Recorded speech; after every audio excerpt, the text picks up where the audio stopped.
What is up, guys? This is the ZeusTuber, and today I am back with another review of The Walking Dead Season 2, and this one has to do with Episode 3, which is titled Save the Last One.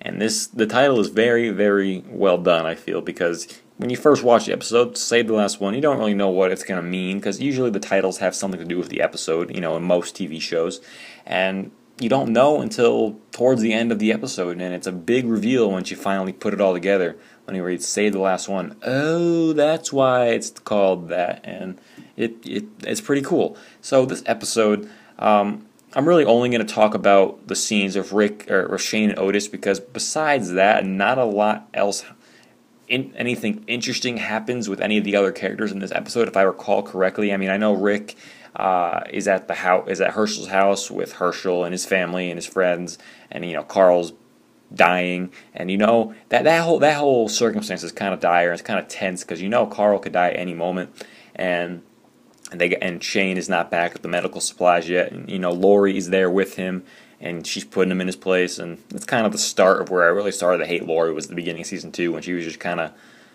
she's getting on Rick, because in my opinion, I'm a Rick Grimes all the way, 100% fan. So if anyone's giving him a hard time, I don't like that character. So that's just something like that. So that was the start of my hating of Lori. But obviously we get to see T-Dog and Glenn arrive at Hershel's farm, while Daryl, Andrea, Dale, and Carol are back still on the highway, staying there, hoping Sophia will show up. And that's a cool dynamic there, how the group's actually all split up right now. Most of them, they're either at the farm, or Rick, or Shane. Gee, I keep getting the names mixed up. Or Shane or Otis are at the high school, and the rest of the group's on the highway. They're all split up, but obviously it's not as dire a circumstance in terms of being split up as it is in the second half of Season 4.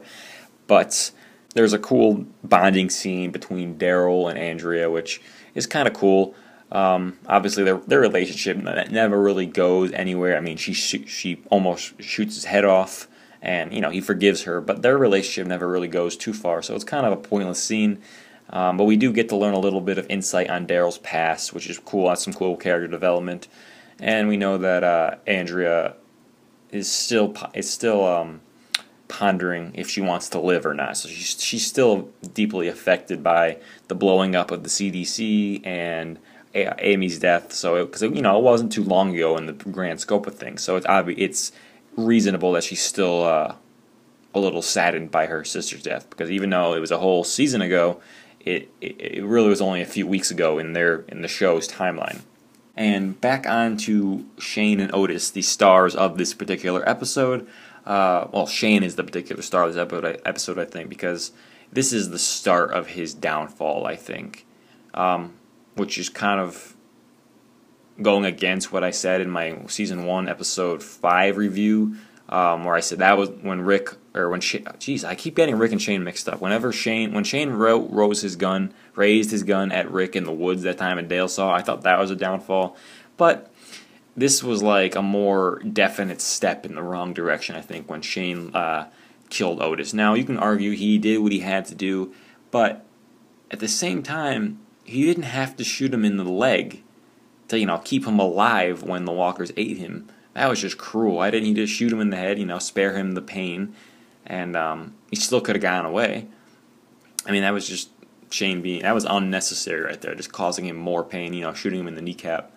But this is Shane's downfall. From there on, he's just a psychopath. The whole shaving of the head, that's like turning to the dark side. That's Anakin Jedi into Anakin Sith, so to speak. Some Jedi talk there.